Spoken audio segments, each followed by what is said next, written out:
In our lifetime, there have been few entities more polarizing in the gaming industry than Rockstar Games and its wildly successful master series, Grand Theft Auto. The developers behind these games brought forth some of the best stories and experiences in the median, with very few having negative thoughts on their games. But just like Bob Dylan once said, the times they are a-changin', and Rockstar Games has seemingly not only lost the passion for meaningful storytelling in their game worlds, but couldn't care less about preserving the classics that made them what they are today. In this video, we'll be taking a look at the Grand Theft Auto Trilogy Definitive Edition, Rockstar and Grove Street games thrust into our lives, diving into what could possibly be the biggest misstep in the tenure of the once respected video game giant. From one of the most beloved entertainment companies to one of the biggest memes on the internet, from one of the best games in history to a laughingstock of the industry. This is the GTA Trilogy Definitive Edition, or How I Learned to Stop Paying for Rockstar Games.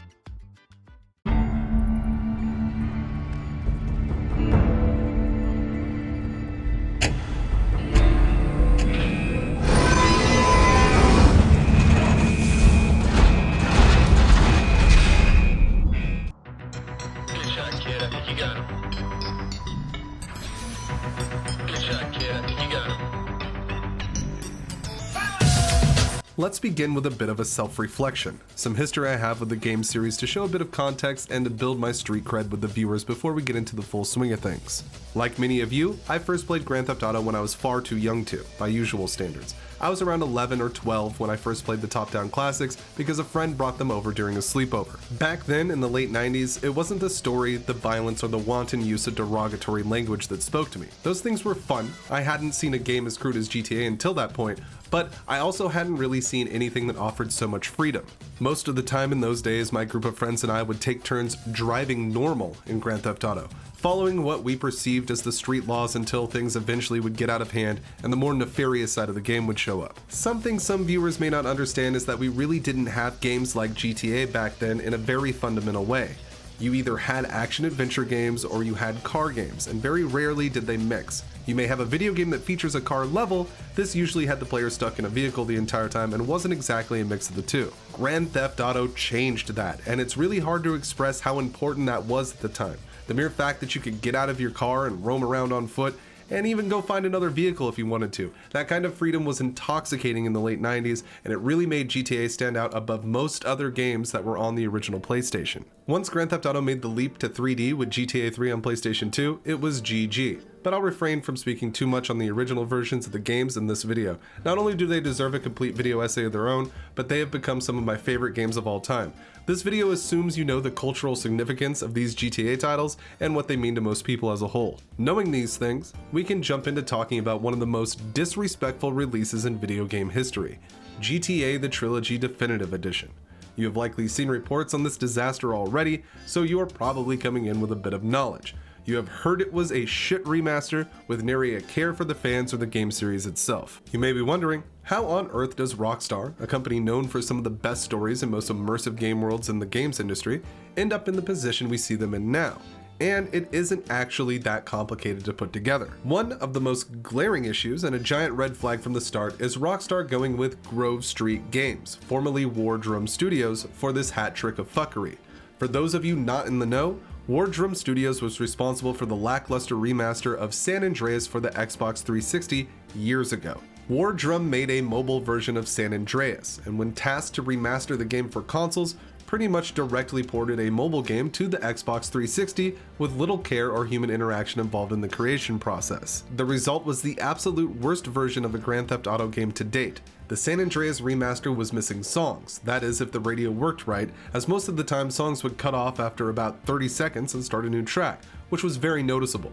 Most of the upgrades here actually broke the experience, and while I could sit here and explain a lot of these to you, I could also just recommend you the best video on the topic from Vadim. He covers everything wrong with that version of the game, and a lot of the same problems carry over to this definitive edition. If you're a fan of these games, Vadim's channel is a must-view for you, and his videos are the best on the topic. Links in the description below for when you're done watching here. So what makes this definitive edition so egregious? Well, let's start with the name. There's nothing definitive about the latest versions of these GTA classics. To understand why that is a problem, I want to go over a few things from Rockstar. First, Rockstar Games is still making nearly $3 million a day on Grand Theft Auto 5 and GTA Online. Why does this matter in this case? It shows that Rockstar not only has the resources to put time into remaking these games, but it also shows they have the money to make them complete. If you fall for the excuse that getting the original soundtracks for these games was too expensive, then I have some land to sell you on the moon. In 2020 alone, just from GTA 5, Rockstar made over $911 million. This is not counting any other titles like Red Dead Redemption 2 or its online counterpart. That is just Grand Theft Auto 5 alone. There's no way a company that makes that kind of money annually couldn't afford to bring the original soundtracks back. This is important because these songs add so much flavor and vibe to the original games that any one of them being gone is pretty noticeable. This is something that could have been overlooked, much like the censorship put into place on some textures. These things could be okay with fans had the games been treated with respect. This brings us back to Grove Street Games. You know, the developers that had pretty much no care for a game like San Andreas in the first place. Rockstar recently released an apology for the state of the GTA trilogy, saying that they had unexpected technical issues when bringing this into a reality. No, the fuck they didn't. Not only had Grove Street Games done this before, but Rockstar had people test these versions and gave them the green light. It is absolutely insulting that Rockstar expects customers to believe that they didn't see this coming, and Grove Street Games is the heart of the problem. You may say, Grove Street was just following orders, but I don't buy that either, as the head of the studio even tweeted out cheeky comments about the blowback to his shitty games. This would be far less of an issue had these been some random releases from the developer. If it was their own IP and their own games they were screwing up, people would be far less angry, but instead, we are left with the audacity. The audacity of Grove Street Games to take these classics and quite literally do the bare minimum asked to bring them to the newer generation, using AI programs to upscale textures and not correcting them, so many jokes that were once in the classic games just don't land anymore. The absolute joke that is the rain in these versions proves that no human tested these for quality. At times the rain is so dense and white that you can't see what is happening, and when flying in San Andreas, the rain will often stall and become disorienting, and it's layered incorrectly so that anytime you see water in the game world, the rain falls behind it, causing a terrible visual experience that often hurts your eyes. Playing any of the 3 games for more than 30 minutes would show this glaring problem and many more, so I find it hard to believe that anyone at Rockstar could be fucked to check the definitive edition out before it was released. As I mentioned earlier, Rockstar issued an apology for this release and offered compensation in the form of giving PC players of the definitive edition the original games for free, followed by relisting the titles on the Rockstar launcher. Not the best payback in my perspective, as most people who got the definitive edition likely already own the originals. And adding the classics back onto the market reminds me of the new Coke debacle. This is where Coca-Cola intentionally released a new version of the drink that was universally hated, just to later bring back Coke Classic in an attempt to boost sales as people wanted their favorite original soft drink back. And to be honest, I wouldn't put it past Rockstar to have this mentality when going into the project. It's entirely possible that Rockstar wanted these remasters to be received the way that they are. Then, by only releasing the classics on the Rockstar Games launcher, they have an in to only have people purchase those original titles through their own service, a plan I am sure was in the mind of an executive or two. This adds up to me because they went with Grove Street Games for this project after the incredible piss-up that was the San Andreas release. Hence, there is 100% no way they didn't know the quality this team was capable of. The issues don't just stop there. Many things in the world of the definitive edition just don't feel right. Swimming is weird and looks atrocious, tons of small details in the originals just don't show in this version, and the character models themselves leave a lot to be desired, thanks to the AI upscaling. Knowing just these base facts about the team involved and the fact that the most significant story contributor who made these games what they were, Dan Houser, has left Rockstar, it really all starts to make sense. It's no secret that Rockstar started putting all their eggs in one basket with Grand Theft Auto Online. And there's nothing wrong with enjoying what is offered there, but when it comes at the cost of what made the studio what it is, it starts to wear down on the fans. Before, it didn't matter if Rockstar made some weird decisions and only updated GTA Online because you could just go back and play the classic games you loved by the studio, and that was that. Rockstar made an effort to make that harder with this release, delisting the original games so that the de facto versions would be these lazy remasters, introducing an entire generation to a broken and downgraded version of some of the best games ever made. Before, one could take the older GTA games and find mods to remaster them the way they wanted. Rockstar stopped that by threatening lawsuits to dedicated modders in the community and removing any mods that would enhance these classic games, going as far as to remove GTA Underground, which featured every map from the original games, plus others from different Rockstar games. These beloved mods that real people put free work time into for years were killed in seconds for this absolute slap in the face to be released.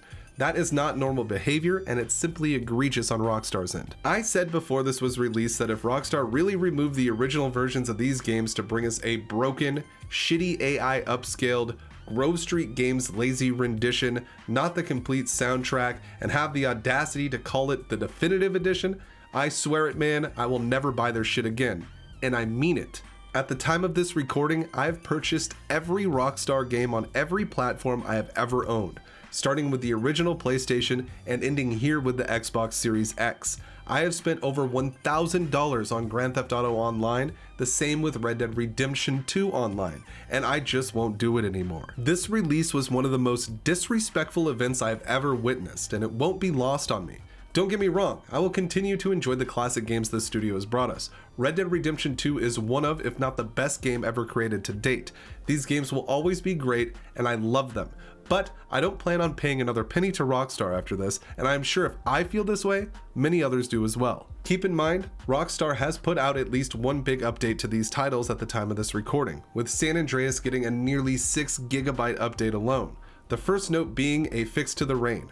Notice that they made it lighter, but either couldn't change the layer to make it show up in front of the water, or couldn't be fucked to. So to close this up, I don't think this version can be fixed to the way the fans want it to be. It is still a mobile port, which shows in spades with San Andreas. All of the same problems are still here from the atrocious mobile version that Wardrum Studios made, and if it was really going to be some definitive remaster, it would have at the very least been built from the ground up for consoles, not mobile devices. Small things like burglar missions having weird controls, where in the original I never made any noise. I am now forced to in the definitive edition because it requires you to simply walk up to items instead of having a button prompt, which can lead to CJ getting stuck in an animation for an object you don't even want to steal at the moment, and the finicky noise meter maxes itself out. Something like reused textures, which on their own are not too egregious, but when they conflict with the story in a direct way or the timeline, it can really pile on. The perfect example of this is a reused asset from GTA 5. In Franklin's room, we can find this pile of records, which Grove Street Games chose to import into the Trilogy.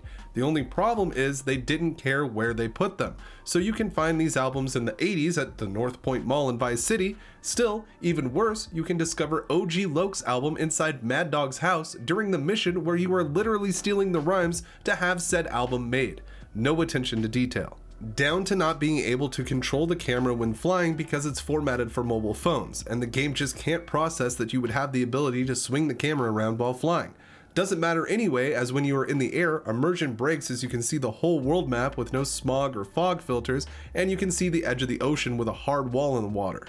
That being said, when the definitive edition came out, I found fun while playing the games. It wasn't because of any of the new features though. I was just enjoying the classic games because deep in their core, these titles are some of the best experiences in gaming, and even when someone shits them out of a filter, that charm still remains. Regardless, no patch or hotfix will repair what happened because it isn't about the games entirely. It is about the demeanor and lack of respect shown for not only the fans but the titles themselves. This total disregard for what made these games so great and for the fans that love them will leave a permanent bad taste in my mouth, and that taste is Rockstar's dick. A dick I refuse to suck for 1 second longer. Thank you for checking out my video on the GTA Trilogy Definitive Edition, and if you enjoyed it, make sure to leave a like down there and subscribe if you haven't already. I want to thank my patrons and YouTube channel members with a special shout out to my biggest supporters: Eric W., Ian Raleigh, Nomad, Popo Hum, JP Rivera, Edgy, Phil Starsick, Billy Joe Jimbob, Thomas, Legendary Angel 94, and Daniel Atalano. Thank you guys so much for everything, all of your support. I can't wait to catch you on the next one. It has been Mantis. I gotta testify. Come up in the spot looking extra fly. For the day you die, you gon' touch the sky. You gon' touch the sky, baby girl. Testify. Come up in the spot looking extra fly. For the day you die.